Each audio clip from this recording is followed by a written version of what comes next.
ज्ञानदाता अपने से अन्य किसी और परम अक्षर ब्रह्म पूर्ण परमात्मा की भक्ति करने के लिए कह रहा है, उसकी भक्ति तो अनन्य मन से करने से वाले को प्राप्त होगी। अनन्य माने एक इष्ट रूप में उस परम पिता को मानकर सत साधना, ये सभी साधना करने वाले को वो परमात्मा प्राप्त होगा। अब जो प्रसंग दो दास क्लियर करना चाह रहा था, अब उस कल और आज के सत्संग में वहां आए हैं जहां आदरणीय गरीबदास साहिब जी के उस अमृत वचनों को दास साहब के समक्ष स्पष्ट करना चाहता था। क्या अब जैसे आप जी को सभी इन प्रभुओं की आयु बता दी, अब अक्षर पुरुष की मृत्यु कैसे होगी, इसका 1000 युग का दिन, 1000 युग की रात्रि, जो युग की गणना आपको बताई कि 70,000 शिव तमोगुण शिव की मृत्यु के बाद एक ब्रह्मांड की का विनाश होता है और इस काल की मृत्यु होती है। ये कहता है मेरी जन्म मृत्यु होती है, लेकिन वो तू नहीं जानता, ये दास जानता है, परमात्मा जानता है। उस भगवान ने बताया, इस दास को ज्ञान दिया, ये दास बता रहा कि इस काल की मृत्यु, एक ब्रह्मांड का विनाश, और वो जितना समय में ये होती है वो एक युग है अक्षर पुरुष का, उस सेकंड अव्यक्त का, द्वितीय अव्यक्त का। और इतनी ही रात्रि, 1000 युग का दिन, 1000 युग की रात्रि, नोट चतुर्युग की। और ऐसे 30 दिन रात का बना हुआ महीना, एक महीना बनता है, और 12 महीने का वर्ष। ऐसे उस अक्षर पुरुष की 100 वर्ष की आयु है। एती उम्र बुलंद मरेगा अंतरे, क्योंकि सतगुरु लगे न कान न बैठे वो संतरे। इतनी लंबी आयु भी हो जाएगी तो भी अंत मृत्यु है यहाँ की इन साधनाओं से। क्यों? क्योंकि आपको वो संत नहीं मिले, वो सतगुरु नहीं मिले। यजुर्वेद अध्याय नंबर 40 के श्लोक नंबर 10 से 13 में जो कहा है कि वो तत्वदर्शी संत ना मिलने से इतनी लंबी आयु भी हो जाएगी तो भी तेरी दुर्गति तैयार है। एती उम्र बुलंद मरेगा अंतरे, सतगुरु लगे न कान न बैठे वो संतरे। अब गरीबदास साहिब जी को परमात्मा लेकर गए, फिर बताया, उन्होंने आंखों देखा। क्या बताया है? मन तू बस रे सुख के सागर, जहाँ शब्द सिंदूर नागर, और कोट जन्म तन भर मत हो गए, कुछ ना हाथ लगा रे, कुकर सुकर खरबा बोरे कौआ हंस बुगारे। कोटि जन्म तू राजा की ना मिटी न मन की आशा, और भिक्षुकों के दर दर घूमया मिला ना निर्गुण रासा। ये ज्ञान ना मिलने से तू इतना दुख पाया। इंद्र कुबेर ईश की पदवी ब्रह्मावरण धर्मराया, और विष्णुनाथ के पुर को जाकर तो फिर वापस आया। यानी ब्रह्मा विष्णु महेश की पदवी भी पाकर फिर तो ऐसे जन्म मृत्यु के अंदर धक्के खा रहा है। असंग जन्म तन मृत्या हो गए, जीवित क्यों ना मरे रे, और 12 दर मद महल मठ बोरे बहुर ना दे धरे रे। वो 12वें द्वार को पार करके वो परमात्मा पावेगा। ये 11वां द्वार छाती कुटा करता, ये बधु परमंश का पता नहीं। और 11वां द्वार था, विलास दास भी बताओ था, और उन को किसी को नहीं मालूम, मूर्ख बना रहा जनता को। तो अपने आत्माओं, ये little knowledge is the dangerous thing, ये नीम हकीम खतरा इस जान। अब बुद्धिमान हो सभी, समझो इनको, इनकी सतीथि से परिचित हो, उनको छोड़ो और यहाँ हो। अब क्या बताया है कि असंग जन्म तन मरत्या हो गए, जीवित क्यों ना मरे रे। जीवित मरना है यहाँ की इच्छाओं से, जो अननेसेसरी वस्तुओं से अपना मन रोके। और दूसरा जीवित मरना है, जैसे आप सत्संग में आलस कर जाते हो आने में, और ये सोचकर कहीं नुकसान ना हो जावे। जैसे एक व्यक्ति नाइट सर्विस में रात्रि के समय बस से गया और सुबह वापस आना था, इतना कंपलसरी काम था उसका, और उसी दुर्घटनाग्रस्त हो गया उस नाइट सर्विस वाली बस से, मृत्यु होगी उसकी। अब वो कंपलसरी काम धरा धरा रह गया और खाली गया। तो पुण्यात्मा, जब आपको मन ये आंट अड़ावे कि वहां जान फिर देखेंगे, या फिर ना होती, कहते हैं काल करे सो आज करे, आज करे सो अब, और पल में परलय हो जाएगी, फिर करेंगे कब। तो ये मन जब ऐसी बकवाद करे, जब इस आधार से इसको रोके कि मान लीजिए अब तो हमने सोच लिया मर गए, और 3-4 दिन आ जाओ सत्संग में, अमृत वर्षा हुए, वो तो काल का को लुआ संग जन्म तो हो गया हमने, उसमें पिटत्या ने धक्के खात्या ने, वो पूरा ही नहीं होली आज तक, और वो उसमें पूरा हो भी नहीं सकता इस भगवान का सहयोग बिना। तो मान लीजिए 3 दिन आप 4 दिन आप आए और वहां कुछ हानि होगी तो उसने फिर ठीक कर लेंगे। और जब परमानेंट टिकट कट गई, परमानेंट मृत्यु होगी, फिर वो धरा धरा रह गया, ना भगवान मिला ना वो काम होया। तो इस प्रकार इस मन शैतान को अपने परमात्मा के फार्मूला तो रोके और भगवान के चरणों में दुखी सुखी चाहे किसी प्रकार भी पहुंचे। आपका बड़ा पुण्य होता है आने पे। संत मिलन को चालिए तज माया अभिमान, और जो जो कदम आगे रखे ओ ही यज्ञ समान। और यहाँ आते हैं तो 2 रुपये दान भी करने की सोचते हो। ये दान जो यहाँ किया गया ये आपका है, और वहाँ कोठीर बंगले बना के धरगे वो काल का आपका नहीं है। और यहाँ सदा व्रत चले, दिन रात किसी टाइम आओ, परमात्मा के बच्चों के लिए भगवान ने सारा भंडारा खोल रखा है। तो यहाँ जो दान करते हो, यहाँ आने का सत्संग सुनते हो और आकर बैठते, ये बड़े पुण्यों से आप परिपूर्ण हो रहे हो। तो कहते असंग जन्म तन मृत्या होगे, जीवित क्यों नाम रह रे, 12 दरमद महल मठ बोरे, बहु न दे धर रे। उस 12वें द्वार को पार करके परमात्मा का वो लोक है। प्रथम 11वां द्वार है जो 21 ब्रह्मांड से पार करके हम इस अक्षर पुरुष के लोक में प्रवेश करेंगे। और 12वां द्वार है जो 7 संग ब्रह्मांड करके सतलोक के अंदर जब हम द्वार उस द्वार से पार करेंगे तो वो द्वार इस भक्ति से खुलते चले जाएंगे ऑटोमेटिकली आपके। और 12वां द्वार पार करके आप सतलोक में प्राप्त करोगे, जहां फिर लौट कर फिर कभी नहीं आओगे।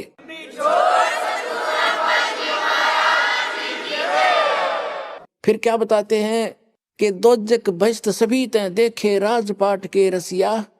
दोजक कहते हैं नरक को, भस्त कहते हैं स्वर्ग को, कि स्वर्ग और नरक में असंख्यों बार धक्के खा लिए, और 3 लोक से तरपत ना ही ये मन भोगी खसिया। इस मन की कति तृप्ति नहीं हो सकती, चाहे 3 लोक का राजा बना दे इसने। जैसे कोई सरपंच बन जाता है, वो ये सोचता है कि चेयरमैन बनूं अगली बार। जब बात बने चेयरमैन बनने के बाद नीति हो जाती है कि मैं एमएलए बनूं जब जी साहब है। एमएलए बनने के बाद फिर ने सोचा मंत्री पद मिले तो बात बढ़ाना, तो कोई आनंद नहीं आया भाई। और मंत्री जो बन जाता वो ने सोचा भाई मुख्यमंत्री बना जब आनंद आवे। ये तो अपराधी नहीं रहे हम। अब मुख्यमंत्री की क्या टेंडेंसी होती है कि मैं प्रधानमंत्री बनूं, जो बात बना अटकलबाजी जोड़ में लगा रहेगा। और फिर यह टिकट कट जाएगी, मृत्यु हो जाएगी, फिर गधा बन के हंडेगा संतरी बना कुमार के पास, और कुत्ता बन के संतरी बने। तो पुण्यात्माओं परमात्मा ये बताना चाहते हैं, बच्चों तुम कहाँ के ढोंड लग रहे हो, ये डले ढो रहे हो। मनुष्य जीवन से जो कार्य करना था वो तो तुम्हारे को बताने भी नहीं दिया। काल ने भगवान आकर चले गए, 120 वर्ष रह के अपने बच्चों को ज्ञान देना चाहते थे, इन काल के दूतों ने बाधा बनकर खड़े हो गए और कबीर साहब को नामो निशान मिटा दिया। धाड़क था, जुलाहा था, ये था वो था। अरे भगवान लाल से कितने भी हो, लाल तो लाल ही रहेगा। चाहे किसी कहीं पर भी आप जैसे छोटी जाति समझते हो और लाल कहीं पर भी हो, कुरडी में पड़ा लाल तो भी लाल की कीमत लाल ही है, उसको कोई मासा नहीं घटा सकता। तो समर्थ है वो, आज भी समर्थ है, उस दिन भी समर्थ है, उस दिन हम पहचान नहीं सके।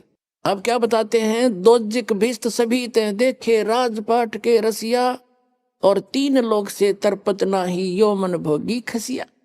फिर कहते सतगुरु मिले तो इच्छा मेटे, पद मिल पदे समाना, और चल हंसा उस लोक पठाऊं जो आज अमर स्थाना। अब सतगुरु मिले तो इच्छा मेटे, ये सारा ज्ञान समझा के यहाँ से समेट देंगे आपकी इच्छाओं को। और पद मिल पदे समाना, गीता अध्याय नंबर 15 के श्लोक नंबर 4 में कहा कि तत्व ज्ञान की प्राप्ति के उपरांत उस तत्व ज्ञान के आधार से परमेश्वर के उस परम पद की खोज करनी चाहिए, जहां जाने के बाद साधक लौटकर फिर कभी संसार में नहीं आता। अभी 8वें अध्याय के गीता के 21वें श्लोक में भी आपने पढ़ लिया कि वो परम धाम है, वहां जाने के बाद सनातन परम धाम है, वहां जाने के बाद साधक फिर लौटकर कभी वापस नहीं आता। वो परम अक्षर ब्रह्म का स्थान है। तो वो स्थान वहां जाने के बाद फिर कभी लौटकर नहीं आते, उस पद को प्राप्त होते हैं। अब ये कोड वर्ड है, ये सूक्ष्म वेद है, उस अन्य वेद से भी गहन ज्ञान है, ये गूढ़ रहस्य है। इसमें लिख बोला है कि सतगुरु मिले तो इच्छा मिटे, और पद मिल पदे समाना। यहाँ 2 शब्द हैं पद। एक पद का अर्थ है मेथड ऑफ वर्शिप, पद्धति। भगवान पद माने पद्धति, भगवान की यथार्थ पद्धति प्राप्त कराओगा सतगुरु, और उस पद्धति से वो पद मिलेगा। कौन सा? जहां जाने के बाद फिर लौट कर कभी संसार में नहीं आते।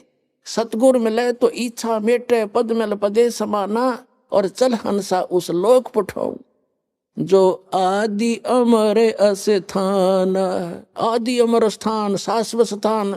गीता जी अध्याय नंबर 18 के श्लोक नंबर 62 में कहा कि अर्जुन तू सर्वभाव से उस परमेश्वर की शरण में जा, उसकी कृपा से तू परम शांति को और सनातन परम धाम को प्राप्त होगा।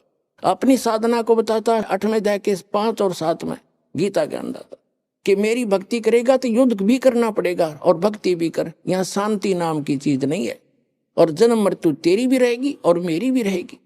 जहां युद्ध भी करना और जन्म मृत्यु होना वो शांति हो सकती है। और ओम नाम है इस ब्रह्म का, ओम नाम के साथ न होगा ओम शांति।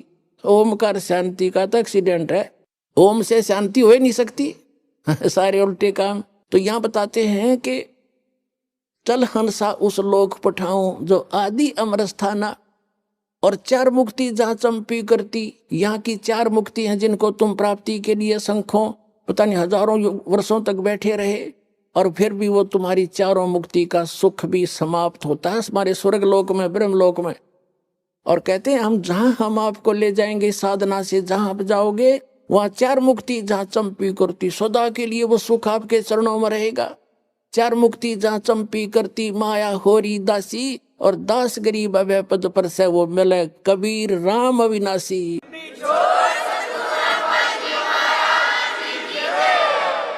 धन्य है आपके माता पिता जिनसे जन्म हुआ, लख बर सूरा जूझ ही लख बर सांवत दे, लख बर यति जहान में तब सतगुरु शरणा ले। तो पुण्यात्माओं, आप ऐसे पुण्य कर्मी प्राणी हो, युगों युगों से आप बहुत ही परमात्मा के निकट रहे हो, लेकिन हम पार नहीं हो पाए क्योंकि हम भगवान को पहचान नहीं पाए, तत्व ज्ञान हम समझ नहीं सके। यहाँ का सबसे बड़ा जाल काल का ये है कि जिस भी जीव को, मानव शरीरधारी प्राणी को जरा सा भी कोई यहाँ की ये नकली सुविधा उपलब्ध है, उसको परमात्मा की कति आवश्यकता महसूस नहीं होती। और जो महादुखी हैं वो परमात्मा के लिए भटकते हैं, तो काल न ये नकली संत, नकली दूत, ये ठग कदम कदम पर बैठा रखे हैं। वो उनके फंस के अपना जीवन नाश कर जाता है, और जो भक्ति करता नहीं, पूर्व जन्म का पुण्यकर्मी प्राणी है, उसको सब अच्छी सुविधाएं प्राप्त है, उसका व्यवसाय भी ठीक है, कोई पद पोस्ट भी उच्च है, परिवार भी अच्छा है, बच्चे भी लायक हैं, वो पूर्व जन्म के संस्कार हैं उनके, तो तत्व ज्ञान के अभाव से वो ऐसे अपना जीवन नष्ट कर जाते हैं। इस संपूर्ण अज्ञान को हटाने के लिए, इसका नाश करने के लिए परमात्मा स्वयं ही आते हैं। उस परमात्मा के अतिरिक्त जितने भी ये संत महात्मा, काजी, मुल्ला, आचार्य, शंकराचार्य, मंडलेश्वर, महंत संत हैं, या जो देव पद प्राप्त किए हुए हैं, ये सभी जीव संज्ञा के अंदर हैं, और परमात्मा की महिमा को जीव नहीं जान सकता अपने बल से। इसलिए परमेश्वर स्वयं आते हैं हमें अपनी कुछ आंशिक महिमा जो हमें आवश्यक है वो बताने के लिए। तो पुण्यात्माओं, आज का जो समागम संपन्न होने जा रहा है, ये 3 दिन से चला था। ये किस उपलक्ष्य में है? प्रथम दिन भी आपको जानकारी दी गई थी, लेकिन प्रतिदिन श्रद्धालु बदलते रहते हैं, आते रहते हैं, सुनते रहते हैं। आज वो शुभ दिन है, परमात्मा ने वो दया बख्शी थी, सतगुरु आए दया करी, ऐसे दीन दयाल बंदी छोड़ वृद्धतास का, जठरग्नि प्रतिपाल। गरीबदास जी ने कहा है कि सतगुरु आए दया करी, क्योंकि परमात्मा जब आते हैं यहाँ सतगुरु का ही रोल करते हैं। और सतगुरु की परिभाषा ये होती है कि वो सच्चा ज्ञान बतावे, सच्चे भगवान की जानकारी देवे, अविनाशी परमात्मा की। सदग्रंथों के अनुसार ज्ञान बताता है वो सतगुरु होता है, सच्चा ज्ञान दाता। तो सच्चा ज्ञान परमात्मा ही दे सकता है, और उसको बताने के लिए वो परमात्मा स्वयं आते हैं। सन 1727 संवत 1784 को परमात्मा आदरणीय गरीबदास साहिब जी गांव छुडानी जिला झज्जर हरियाणा वाले को आकर के खेतों में मिले थे, जंगल में जहां वो गव्वें चरा रहे थे। उसमें उनकी आयु 10 वर्ष की थी। सन 1717 में संवत 1774 में आदरणीय गरीबदास साहिब जी का जन्म हुआ था गांव छुडानी जिला झज्जर हरियाणा में। जब वो 10 वर्ष के हुए, अपने ही खेतों में अपनी ही गौओं को चारा चराने के लिए जंगल में लेकर गए हुए थे। साथ में अन्य 10-12 पाली गवाले उनके साथ सहयोगी थे, और कुछ अन्य गांव के व्यक्ति अपनी गौओं को उन्हीं गरीबदास जी के ही जंगल में खेतों में चराने के लिए लेकर गए हुए थे। क्योंकि आदरणीय गरीबदास साहिब जी वैसे तो गांव करौथा के रहने वाले थे, लेकिन इनके कोई मामा नहीं थे, इनकी माता श्री के कोई भाई नहीं था। इसलिए गरीबदास साहिब जी के पूज्य पिताजी श्री बलराम जी धनखड़ अपनी ससुराल छुडानी में वहां रहने लग गए थे। वहीं जाने के बाद आदरणीय गरीबदास साहिब जी का जन्म हुआ था। दिन के 10 बजे थे। वो परमात्मा जो लीला करते हैं, वो लीला करते ही ऐसी है, और इसके गवाह चारों वेद है। ऋग्वेद मंडल नंबर 9 और सूक्त नंबर 86 के मंत्र नंबर 26 और 27 में, ऋग्वेद मंडल नंबर 9 सूक्त 82 के मंत्र 1, 2, 3 में, ऋग्वेद मंडल नंबर 9 सूक्त 54 मंत्र 3 में, ऋग्वेद मंडल नंबर 9 सूक्त 20 मंत्र 1 में, ऋग्वेद मंडल नंबर 9 सूक्त 94 के मंत्र 1 में, ऋग्वेद मंडल नंबर 9 सूक्त 95 के मंत्र नंबर 2 में, ऋग्वेद मंडल नंबर 9 सूक्त 1 मंत्र 9 में, ऋग्वेद मंडल नंबर 9 सूक्त 96 के 96 के 16 से लेकर 20 मंत्र में, और ऋग्वेद मंडल नंबर 9 सूक्त 29 के मंत्र नंबर 25 में यही प्रमाण दिया हुआ है कि वो परमात्मा ऊपर के लोक में रहता है, सतलोक में रहता है, अविनाशी स्थान के तीसरे पृष्ठ पर विराजमान है, वहां बैठा है सभी लोकों के ऊपर, और वहां से गति करके आता है, अच्छी आत्माओं को मिलता है, और उनको उपदेश करने की इच्छा से वो कबीर देव नाम है उस परम पिता का, कबीर देव, हम उसे कबीर साहब बोलते हैं। तो उसी अपने गुण अनुसार जो वेद गवाही देते हैं, तो पुण्यात्मा हम वेदों को सत्य मानते हैं। सभी किसी भी, वैसे तो विश्व के अंदर किसी भी व्यक्ति से आप पूछोगे कि वेद एक सत्य वस्तु है, सत्य ज्ञान है, और परमात्मा की महिमा का गुणगान है। और उस परमेश्वर ने 600 वर्ष पहले आकर के बताया था कि वेद मेरा भेद है, मैं ना मिलूं वेदन के माही, और जौन वेद से मैं मिलूं ये वेद जानते नहीं। और वेद 5वां वेद है, सूक्ष्म वेद है, जिसको तत्व ज्ञान कहते हैं। वेद कहो ज्ञान कहो, तो तत्व ज्ञान है, वो तत्व वेद है, वो सूक्ष्म वेद है। उस सूक्ष्म वेद के अंदर परमात्मा के पाने की महिमा कंप्लीटली लिखी हुई है।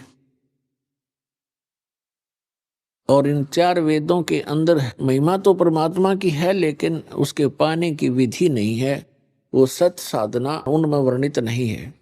तो इस प्रकार वो परमात्मा अपनी प्यारी आत्माओं को मिलते ही मिलते हैं और उनको तत्व ज्ञान से परिचित कराते हैं।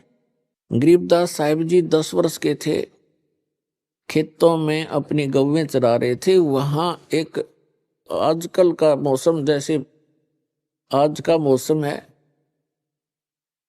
दिन के समय में 10 बजे खूब गर्मी सी हो जाती है और सभी गवाले एक जंडी के पेड़ के नीचे बैठकर खाना खा रहे थे। तभी परमात्मा सतलोक से चलकर आए। कहते हैं, गरीबदास जी ने बताया है कि एक क्षण में यहां पर है, एक क्षण में प्रलय पार। वो परमात्मा एक सेकंड के भी कुछ अंश के अंदर यहां विद्यमान हो जाते हैं, एक जिंदा महात्मा का रूप बना करके। और रस्ते रस्ते आ रहे हैं, जैसे यात्री किसी दूसरे गांव को जा रहा हो। उस रास्ते के ऊपर ही वो जांडी का पेड़ था। जब महात्मा जी निकट आए तो राम राम कहा। सभी पालियों ने, परमात्मा ने भी उत्तर दिया। पाली खाना खा रहे थे सभी गवाले, उन्होंने कहा महाराज भोजन पालो, आओ बैठो। उनके लिए एक वस्त्र बिछा दिया, चादर बिछा दी। परमात्मा विराजमान हुए। वो तो आए उसी उद्देश्य से थे, वो ना कहते तो भी उन्होंने तो बैठना ही था वहां उनके पास आकर के।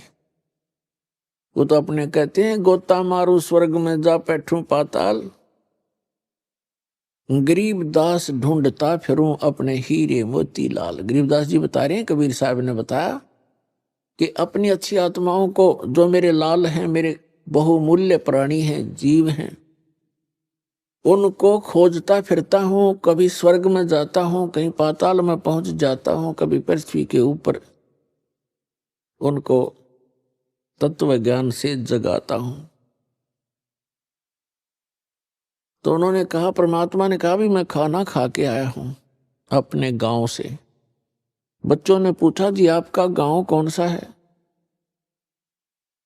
क्या नाम है आपके गांव का? परमात्मा ने बताया, मेरे गांव का नाम सतलोक है, सत्यलोक है। कितनी दूरी पर है?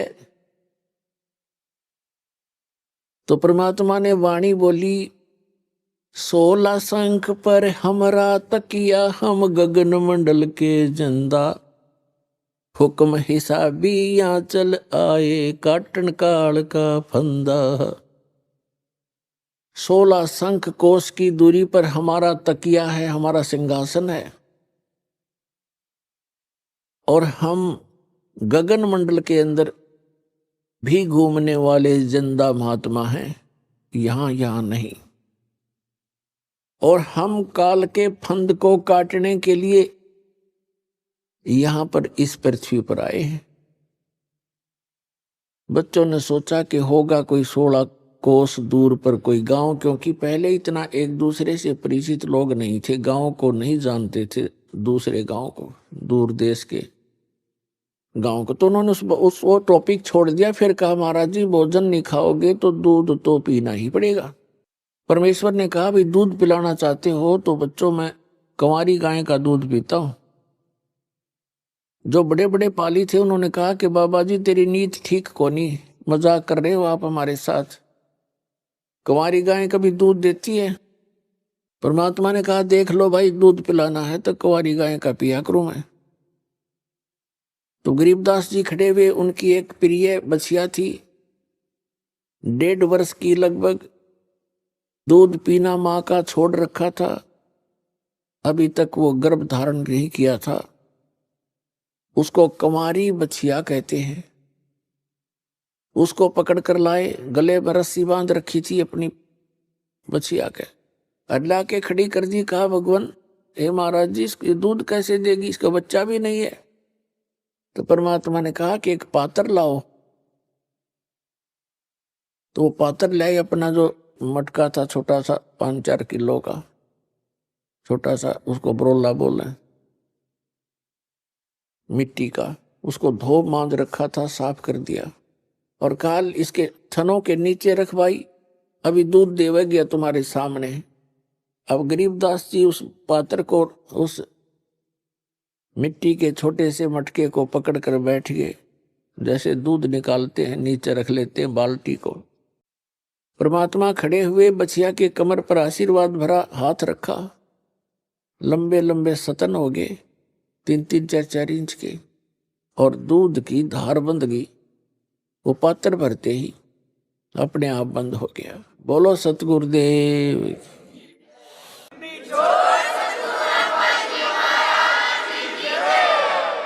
गरीबदास जी ने वो पात्र परमेश्वर को थमा दिया कि ले महात्मा जी, आपकी महिमा अपरंपार है, कुंवारी गाय का दूध निकाल दिया। उस परमेश्वर ने, कबीर साहब जी ने थोड़ा सा दूध पिया और बाकी वहां उपस्थित सभी ग्वालों से कहा कि ले पालियो, ये अमृत है बेटा, इसको पी लो। ये यहाँ का नहीं है, ये सतलोक से आया है, इस पवित्र पशु के माध्यम से। जो अन्य पाली थे, कोई 20 वर्ष का, कोई 30 वर्ष का, कोई 50 वर्ष का, कोई 40 वर्ष के आयु के, वो तो उठ कर चले गए कि हम नहीं पीवा, ये पाप का दूध है, कंवारी गां का दूध निकाल दिया जादू जंत्र करके। और फिर दूसरे, तूने झूठा कर दिया, तेरी जात का पता नहीं, तू कौन जाति का है। उस समय छुआछात भी चरम सीमा पर थी। दुर्भाग्य, कहते हैं सकल पदार्थ है जगमाई, कर्महीन नर पावे नाही। गरीबदास जी ने कहा कि लो महाराज, आपका अमृत, आपका झूठा दूध है, भगवान कब कब मिले हमें। और जितना पीना था वो पी लिया। तो पुण्यात्माओं कहते हैं, पिछले जब से होते हैं पूर्ण हंस मुराद, ये पिछले संस्कारों से ही ऐसी प्रेरणा और परमात्मा का मिलन हुआ करता है। फिर परमात्मा जिस उद्देश्य को लेकर आए थे, 10 वर्ष के बालक को लगे ज्ञान समझाने, सृष्टि रचना सुनाई और कहा, बच्चों तुम सभी सतलोक में थे और आप यहां इस काल के जाल में फंसे हुए हो। गरीबदास जी ने कहा कि हे भगवान, वहां ऐसा स्थान बता रहे हो आपके, कभी मृत्यु नहीं होती, वृद्ध अवस्था नहीं होती, और वहां कभी सूखा नहीं गिरता। क्योंकि जिस समय गरीबदास साहिब जी छुडानी गांव में जन्मे थे, वहां मरुस्थल जैसा पृथ्वी थी, मरुस्थल जैसी, राजस्थान से मिलती जुलती वो अक्षेत्र था, जो वर्तमान में भी राजस्थान का तो बल्कि अच्छा हो गया होगा। और वहां हर एक चीज का अभाव रहता था। वर्षा हुई तो खाने की ज्वार बाजरा हो जाता, गेहूं तो कभी देखा भी नहीं था। तो गरीबदास जी ने कहा कि वहां परमात्मा ने बताया कि वहां बिन बादल वहां वर्षा होए, और असंख्य वहां पर जो है, कहते हैं असंख्य सूर्य जितना प्रकाश रहता है, ना सर्दी है ना गर्मी है, और सदाबहार पेड़ हैं, अंगूरों के गुच्छे लगे रहते हैं, प्रत्येक के महल के सामने पार्क हैं, फुहारे हैं, बहुत अच्छे बगीचे हैं, और बहुत सुंदर पहाड़ हैं वहां के। यहाँ तो मिट्टी के पहाड़ हैं, वहां पर हीरे और मोतियों के पहाड़ हैं, सुंदर मिट्टी है, उसके अंदर फलदार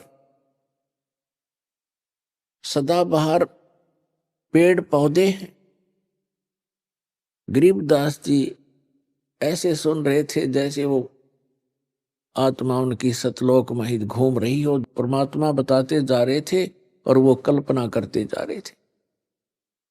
फिर परमेश्वर ने बताया कि वहां दूधों की, दहियों की और बेटा अमृत की दरिया बहती है, सरोवर भरे हुए हैं। तो गरीबदास जी ने कहा, क्या भगवान वो खराब नहीं होते? क्योंकि यहां तो दूध ऐसा है, 2 घंटे रख दे गर्मियों में, फिर उसने गर्म करे तो फट जा, बांस उठ जा। तो वहां दूध के दरिया चलती हैं, दूध के भरे रहते हैं सरोवर, समुद्र, तो खराब नहीं होते। परमात्मा ने कहा, नहीं बेटा, वो अमर पदार्थ हैं। उदाहरण दिया परमात्मा ने कि जैसे ये गंगा आई है आपके भारतवर्ष में,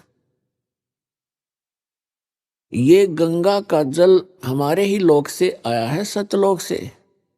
और एक ये एग्जाम्पल है आपके लिए, बुद्धिमान को संकेत ही पर्याप्त होता है।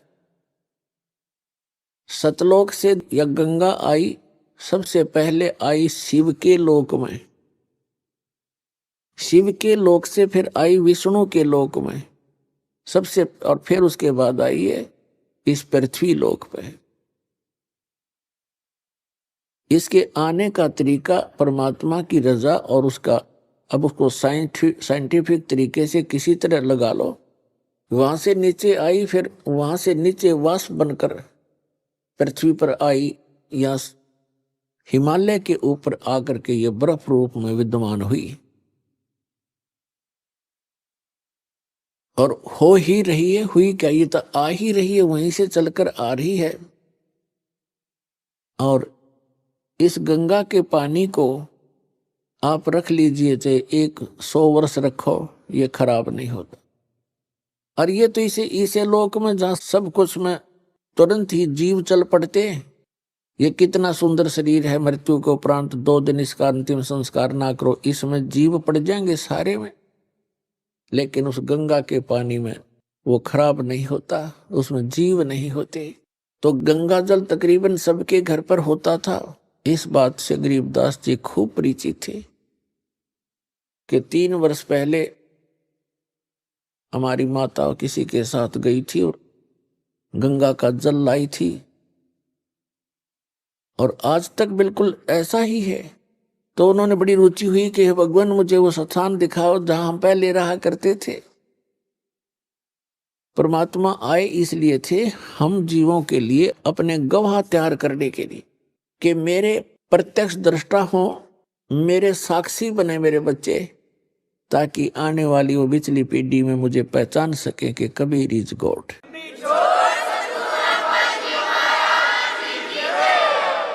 तो परमात्मा उनको सतलोक में लेकर गए, अपनी प्यारी आत्मा गरीबदास साहिब जी को। शरीर नीचे रह गया, आत्मा सूक्ष्म शरीर, फिर कारण शरीर, सब फिर वहां जाकर के उसका अपना ओरिजिनल शरीर जो वह हमारा था, उसमें वो मानव शरीर सदृश ही है, लेकिन उसका पूरी बॉडी का 16 सूर्य जितना प्रकाश है। और परमात्मा यानी परम अक्षर ब्रह्म का, सत्य पुरुष का, कबीर जी के वहां शरीर का तो इतनी रोशनी है, इतना प्रकाश है, जैसे करोड़ सूर्य करोड़ चंद्रमा मिला दे एक रोमकूप में। तो परमात्मा भी मनुष्य जैसा ही है, लेकिन सामर्थ्य में अंतर बहुत है, शक्ति में बहुत अंतर है। तो इस प्रकार गरीबदास जी को परमात्मा ऊपर लेकर गए, ब्रह्मा विष्णु महेश का लोक दिखाया, धर्मराज का लोक दिखाया, ये नकली सतलोक दिखाए, और यहाँ के ये स्वर्ग लोक दिखाए, नरक लोक दिखाए, इंद्र का लोक दिखाया, सभी ऊपर को लेकर गए, जहाँ काल रहता है वो स्थान दिखाया, और 11वां द्वार पार करके अक्षर पुरुष के लोक में प्रवेश किया, फिर 12वां द्वार पार करके सतलोक के अंदर प्रवेश हुए, भंवर गुफा के पार करके ऊपर पहुंच के जब परमात्मा जाकर के अपने ही दूसरे स्वरूप पर चवर करने लगे, क्योंकि परमात्मा में एक शक्ति होती है, एक सिद्धि होती है, एक सिद्धि जो बहुचोले धार है। तो परमात्मा अन्य रूप बनाकर नीचे आते हैं और एक रूप में सिंहासन पर वहां विराजमान होते हैं। जो सिंहासन के ऊपर राजा के समान मुकुट पहने हुए, छत्र के नीचे बहुत बड़े गुम्बज के अंदर परमात्मा वहां बैठे थे सिंहासन पर, उनके एक रोम में करोड़ सूर्य मिला दे करोड़ चंद्रमा, इतनी रोशनी थी उस परम पिता की। और नीचे से जो जिंदा महात्मा के रूप में वही परमात्मा अपना अन्य रूप धारण करके गए थे, अन्य वेश में, वो जिंदा महात्मा का रूप था।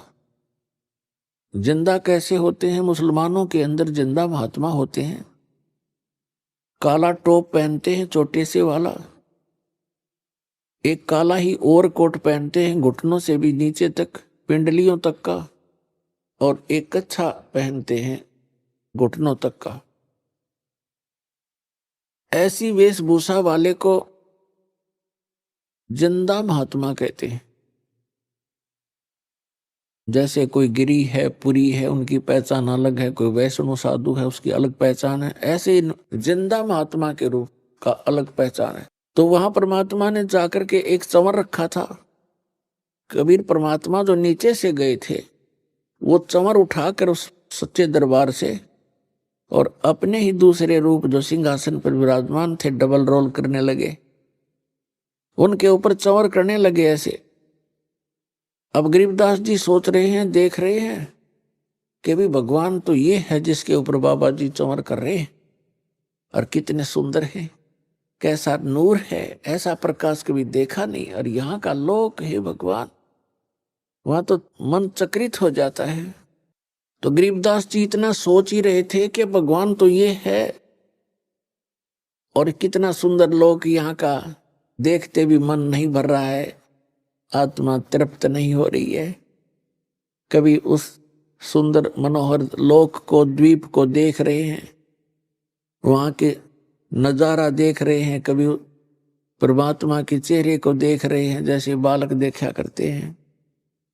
फिर मन में सोचने लगे कि ये नीचे से जो महात्मा आए हैं, ये इस भगवान के कोई सेवक होंगे, नौकर नाकर हैं, ये सर्वेंट होंगे इसके। इतना सोच ही रहे थे, वो असंख्य ब्रह्मांड के सिंहासन पर विराजमान जो तेजों में रूप था भगवान का, वो खड़ा हुआ और ऐसे प्रार्थना करके कहा, विराजिए भगवान।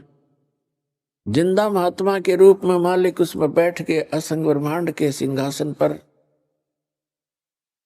और वो तेजों में शरीर जो खड़ा होकर के चंवर लेकर के जिंदा महात्मा जो सिंहासन पर विराजमान थे चंवर करने लगे।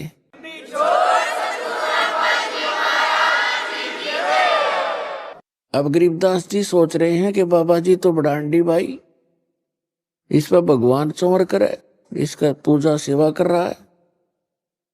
इतना सोच ही रहे थे, इतने में तेजों में शरीर जिंदा वाले स्वरूप में समा गए, और अकेले जिंदा महात्मा के रूप में परमात्मा असंख्य ब्रह्मांड के कंट्रोलर और सृजनहार के सिंहासन पर बैठे।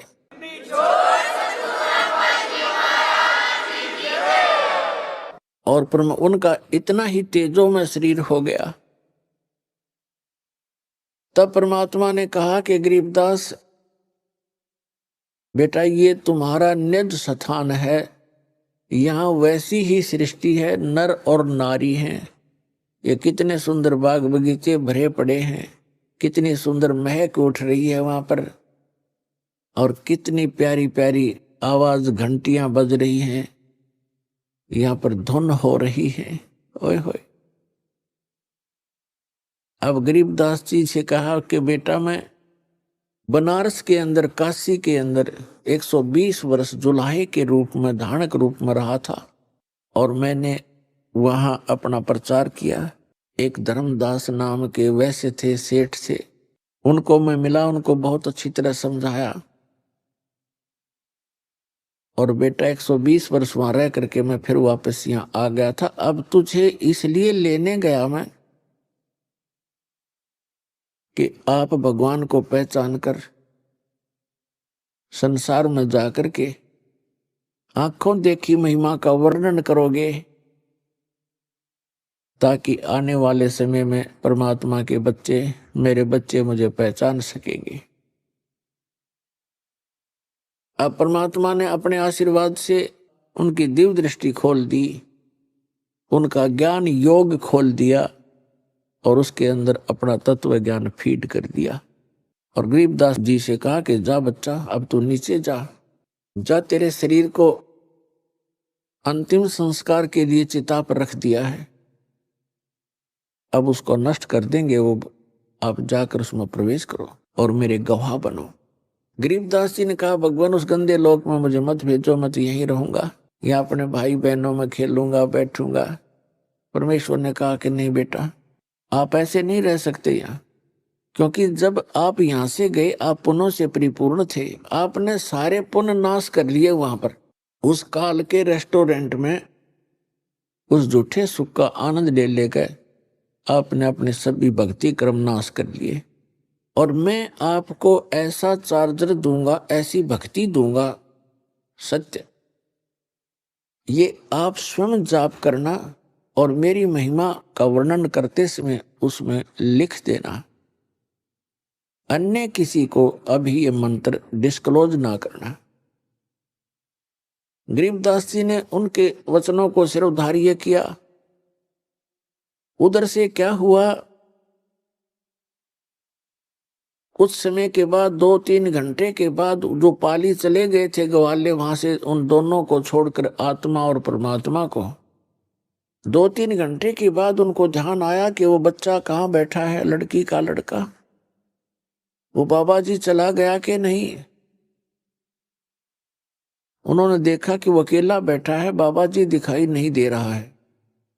एक उनमें से ग्वाला आया, उसने कहा कि रे गरीबू खड़ा हो भाई, तेरा नंबर आ गया गाय घेरने का। ये वहां नंबर लगाते हैं, अपना शिफ्ट बना लेते हैं पाली कि 2 घंटे आप खड़े होगे, 2 घंटे आप खड़े होगे, 2 घंटे आप पशुओं के सामने, ताकि किसी की फसल को हानि ना कर दे और भाग ना जा पशु इधर उधर। तो उसने कहा कि गरीबदास खड़ा हो भाई, गरीबू गरीबू कहा करते थे, तेरा नंबर आ गया। नहीं बोले क्योंकि वो आत्मा थी नहीं, शरीर को खाली रखा था। निकट जाकर कहा कि ए भगत जी खड़ा हो, पकड़ के हिलाया कि महात्मा बन गया तू, खड़ा हो ले। जब ही उसने ऐसे किया वो गिर गए। अब वो एकदम घबरा गया, सभी पालियों को आवाज लगाई कि दौड़ के आओ, भागो भागो, ये लड़की का लड़का मर गया। 2 पाली गांव की तरफ दौड़े। 1.5 किलोमीटर की दूरी पर छुड़ानी गांव था उस स्थान से जहां पर ये परमात्मा प्रकट हुए थे। गांव में पता चला 30-40 घर होते थे, पहले छोटे गांव हुआ करते थे। सारे गांव में एकदम सन्नाटा छा गया। जिसने भी सुना वही उस स्थान की तरफ दौड़ लिया। बूढ़े क्या, बच्चे क्या, माई क्या, बहन क्या, सभी चल पड़े। वहां से बच्चे के 100 को घर ले आए। घर ला करके फिर शाम के समय अंतिम संस्कार के लिए चिता पर रख दिया। उसी समय परमात्मा ने अपनी प्यारी आत्मा गरीबदास जी को उनके शरीर में प्रवेश कर दिया। अब जो ही आत्मा प्रवेश हुई, उनके अंदर वो ज्ञान फीड कर दिया था। वही वाणी उठते ही, चिता के ऊपर से उठते ही ये वाणी बोलने लगे, अनंत कोट ब्रह्मांड का एक रति नहीं भारे, सतगुरु पुरुष कबीर हैं कुल के सिरजनहारे। अलल पंख अनुराग है सुन मंडल रे थीरे, दास गरीब उधार दिया सतगुरु मिले कबीर। अब गांव वालों ने सोचा ये लड़का मेंटल हो गया, बाबा जी के जंतर मंत्र का दूध पी के एंड बैंड बोल रहा है, पता नहीं क्या बक रहा है हुआ बाई। क्योंकि वो समझ कैसे सके इस गूढ़ रहस्य को। ऐसे 3 वर्ष बीत गए और उधर से गांव वालों ने, घर वालों ने इस बात पर संतोष कर लिया, परिवार के व्यक्तियों ने, कि हे भगवान लड़का होता गया मेंटल, पर कोई बात नहीं, या लड़की इस बच्चे को देख देख के जैसा भी बावड़ा है, पागल है, इसको देखकर वो जीवित रह जाएगी, नहीं तो बेहोश हो जाती थी इस घटना को सुनकर बार बार। तो ये संतोष किया कि कोई बात नहीं, पागल हुआ सो हुआ, पर जीवित तक हो गया। लड़की ने पेट पर खाना खा लिया। ऐसे 3 वर्ष बीत गए। एक गोपाल दास नाम के दादू पंथ के एक संत थे, जो बनिए के घर जन्म था उनका, और वो दादू पंथ से दीक्षित होकर के घर त्याग चुके थे, बाल बच्चों का विवाह करके फ्री हो गए थे, और वो ऐसे घूमते फिरते थे, शिष्य बना रखे थे गांव में, वहां जाते थे, उनके घर रुकते थे, घूमते फिरते, जिसको रमता राम कहते हैं। और दादू साहब जी को भी परमात्मा मिले थे जब वो 7-8 वर्ष के थे, जंगल में खेल रहे थे, बनी में 2-4 बच्चे और भी बैठे थे। तब परमात्मा आए, उनको ज्ञान सुनाने लगे। छोटे बच्चों को रुचि बहुत होती है, वह कोई कथा कहानी सुन के बड़े प्रसन्न होते हैं। तो 3-4 बच्चे थे वो और 4-5 और थे, एक दादू जी थे। दादू जी की रुचि बहुत थी क्योंकि वो आए उसी के लिए थे। सारा ज्ञान सुनाया, दादू जी की आंखों में आंसू आने लगे और कहा भगवान ऐसा लोग है वहां पर। और वो दादू जी तो जयपुर के पास राजस्थान के अंदर जन्मे थे, वो वहां तो और बुरा हाल था उस समय। उनकी प्रबल प्रेरणा हुई और कहा कि मुझे वहां ले चलो भगवान। तो परमात्मा ने कहा भी ऐसे नहीं ले जा सकते, पहले आपने मेरा शिष्य बनना पड़ेगा, दीक्षा लेनी पड़ेगी। ऐसे गरीबदास जी को भी प्रथम मंत्र देकर परमात्मा सतलोक लेकर गए थे। और कुंवारी गाय के दूध से उनको वो अमृत पान कराया था, जिसको पान परवाना कहते हैं। पान माने पेयजल, जैसे खान पान। पान परवाना का अर्थ है प्रथम मंत्र इस अमृत बना करके वचनामृत से मिश्री के साथ या अन्य जैसी भी सुविधा उपलब्ध होती है उसके माध्यम से प्रथम मंत्र दिया जाता है। तो वहां परमात्मा ने कहा एक पान के पौधा था निकट ही, पान का पेड़ था, उससे एक पत्ता तोड़ के लाया, बच्चा के पत्ता तोड़ के लाया। एक करमंडल था उनके पास, अपना जल मालिक के पास। परमात्मा ने कहा कि प्रथम मंत्र लेकर फिर मैं तुझे ले जा सकूंगा। तो और बच्चे तो उठकर चले गए, वो दोनों रह गए, परमात्मा और वो प्यारी आत्मा। तब परमेश्वर ने अपने करमंडल से एक घूंट पानी की भरी और फिर वापस उस पे पान के पत्ते पर ऐसे कुरला कर दिया और कहा ले बच्चा ये नाम ले और इसको पी ले। अब दादू जी ने पकड़ कर पी लिया और जो बच्चे और बैठे थे वो उठ कर चले गए, कहने लगे हम ना पीवा तेरे जूठे ने।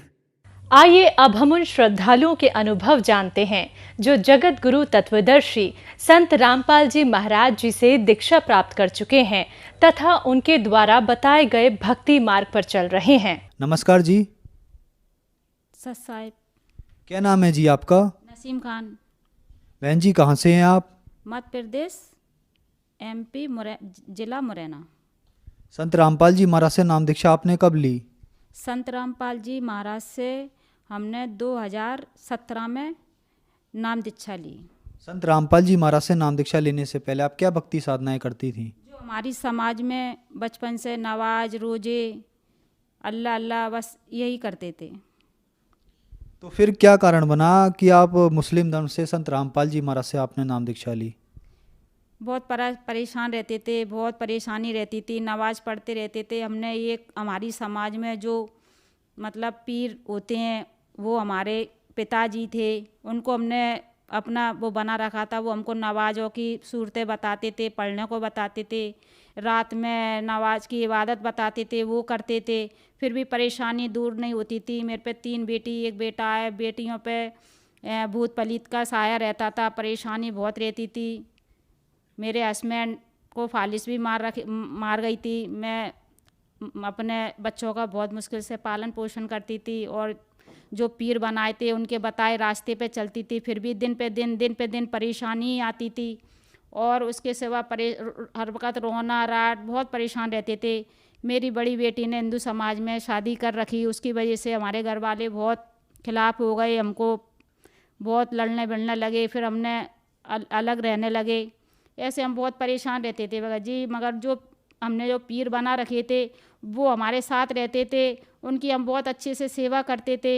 और पीर जो हमने बना रखे थे हमारे पिताजी, वो हमको ऐसे बताते थे ये पढ़ो तो इससे सट्टा लंबर जाने क्या होता है, वो उससे पैसा मिल जाएगा जी, मिल जाएगा। वो भी हम कर रखते थे, फिर भी हम बहुत परेशान रहते थे। और कोई लाभ नहीं मिलते थे। फिर हमारे जो दामाद हिंदू समाज में करे थे वो छोड़ के भी चले गए। बच्ची थी 3 महीने की और हम ज़्यादा परेशान रहने लगे अल्लाह अल्लाह कर करके। फिर एकदम हम कलियर शरीफ दरगाहों पे, मज़ारों पे सब जगह जाते थे, इतनी परेशानी में भी, फिर भी हमको कोई लाभ नहीं मिलते थे।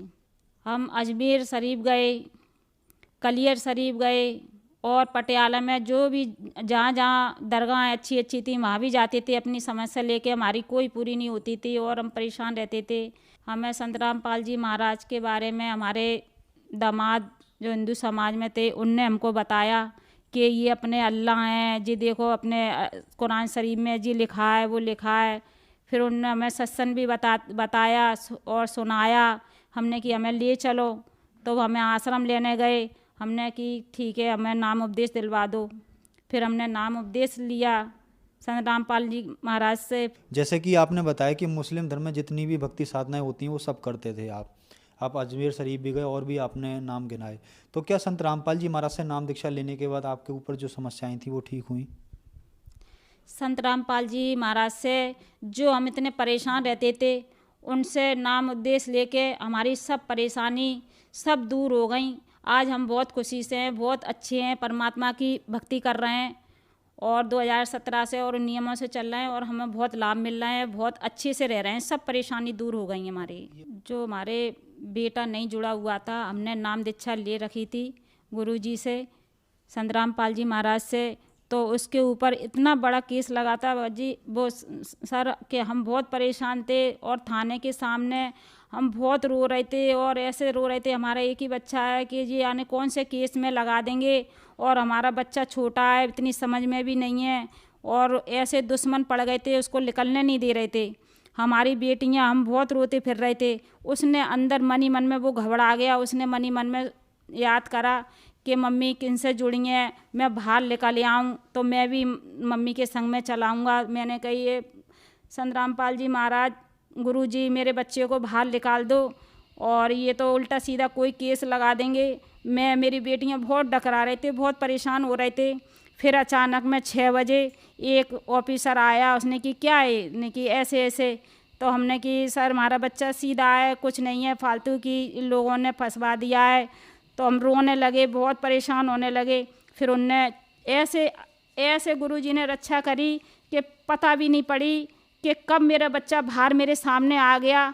आके मैं बस से परमात्मा, ये मेरे गुरुजी, मैंने जैसे ही हाल गाड़ी मंगाई और सीधे आश्रम लेके गई उसने हाल तुरंत में नाम उपदेश लिया और वहाँ से हम बहुत खुशी से होके आए। परमात्मा ने इतनी दया करी कि हम तो बहुत रो रहे थे, यूँ कह रहे थे अब नहीं बच्चा कैसे निकलेगा। गुजर भैया थे और बहुत बुरे लोग थे, उनने जानबूझ के मेरे बच्चे को केस में फंसा रखा था। वो मेरे को परमात्मा की दया से लाभ हुआ, बहुत बड़ा लाभ हुआ। नहीं आज मेरा बच्चा कहाँ होता। और ऐसे दुश्मनों के हत्थे से ऐसे परमात्मा ने, गुरुजी ने निकाल दिया कि हमें एहसास ही नहीं हुआ कि हम इतना डकरा रहे थे। इतनी बड़ी परेशानी से हमें बचा लिया। मेरी बेटी जो 3 साल से कोर्ट में केस चल रहा था, मेरे दामाद जो छोड़ के रखे थे, मेरी बेटी भी बहुत परेशान रहती थी, उसकी वजह से मैं भी बहुत परेशान रहती थी। कोर्ट कचहरियों में पैसा लग रहा था, पैसा भी नहीं था।